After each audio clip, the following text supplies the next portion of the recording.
ಸಮಯದಲ್ಲಿ ಇಷ್ಟೆಲ್ಲ ಕದನ ಆಗ್ತಾ ಇದ್ರೂ ಕೂಡ ಇದಕ್ಕೆ ಪ್ರತಿಕ್ರಿಯೆ ನೀಡಬೇಕಾಗಿರೋದು ಶಿಕ್ಷಣ ಸಚಿವರಾದ ಮಧು ಬಂಗಾರಪ್ಪ. ಆದ್ರೆ ಈ ಬೋರ್ಡ್ ಬದಲಾವಣೆ ಬಗ್ಗೆ ನನಗೆ ಮಾಹಿತಿಯೇ ಇಲ್ಲ ಅಂತ ಹೇಳಿ ತಿಳಿಸಿದ್ದಾರೆ ಶಿಕ್ಷಣ ಸಚಿವ ಮಧು ಬಂಗಾರಪ್ಪ. ಯಾವ ಕಾರಣಕ್ಕೋಸ್ಕರ ಚೇಂಜ್ ಮಾಡಿದ್ರು ಅನ್ನೋದು ನನಗೆ ಗೊತ್ತಿಲ್ಲ ಅಂತ ಹೇಳಿ ಬೆಂಗಳೂರಿನಲ್ಲಿ ಪ್ರತಿಕ್ರಿಯೆ ನೀಡಿದ್ದಾರೆ ಶಿಕ್ಷಣ ಸಚಿವ ಮಧು ಬಂಗಾರಪ್ಪ. ನಾವು ಶಾಲೆಯನ್ನ ಜ್ಞಾನ ದೇಗುಲ ಅಂತ ಹೇಳಿ ಕರಿತೇವೆ. ಕೈ ಮುಗಿದು ಒಳಗೆ ಬಂದು ನಿಮ್ಮ ಹಕ್ಕನ್ನ ಪ್ರತಿಪಾದಿಸಿ ಈ ತರ ಹೇಳಿಕೆ ನೀಡಿದ್ರೆ ಚೆನ್ನಾಗಿರ್ತಿತ್ತು ಅನ್ನೋದು ಶಿಕ್ಷಣ ಸಚಿವರ ಪ್ರತಿಕ್ರಿಯೆ. ಇಲ್ಲ, ಕಾರಣ ನನಗೆ ಗೊತ್ತಿಲ್ಲ. ಅದನ್ನು ಇವತ್ತು ನಾನು ಬೆಳಗ್ಗೆ ನೋಡಿದೆ, ಕೆಲವು ಮಾಧ್ಯಮದವರು ಕೂಡ ಕೇಳಿದರು. ಯಾವ ನಿಟ್ಟಿನ ಮೇಲೆ ಯಾಕೆ ಅವರು ಈ ಥರ ಇಶ್ಯೂನ ಈ ಥರ ಬದಲಾವಣೆ ಮಾಡಿದ್ದಾರೆ.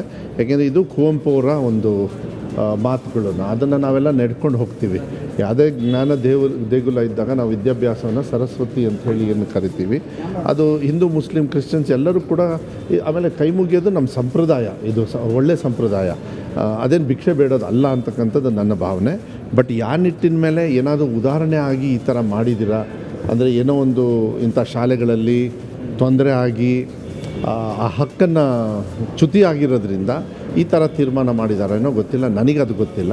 ಬಟ್ ಕೈ ಮುಗಿದು ಒಳಗಡೆ ಬಂದು ನಿಮ್ಮ ಹಕ್ಕನ್ನು ಪ್ರತಿಪಾದಿಸಿ ಅಂತ ಹೇಳಿದರೆ ಚೆನ್ನಾಗಿರುತ್ತೆ ಅಂತೇಳಿ ನನ್ನ ವೈಯಕ್ತಿಕವಾಗಿರ್ತಕ್ಕಂಥ ಅಲ್ಲ ವಿರೋಧ ಪಡಿಸೋದು ಅವ್ರು ಮಾಡ್ಕೊಳ್ಳಿ. ಯಾವುದೇ ಕಾರಣಕ್ಕೂ ಕುವೆಂಪು ಅವರಿಗೆ ಅವಮಾನ ಮಾಡೋದಕ್ಕೆ ನಮ್ಮ ಸರ್ಕಾರದಿಂದ ಯಾವುದೇ ಕಾರಣಕ್ಕೂ ಅದು ಸಾಧ್ಯ ಇಲ್ಲ. ಯಾಕೆ ಅಂತ ಹೇಳಿದರೆ ನಾವು ಏನಂತ ಸರ್ವ ಜನಾಂಗದ ಶಾಂತಿ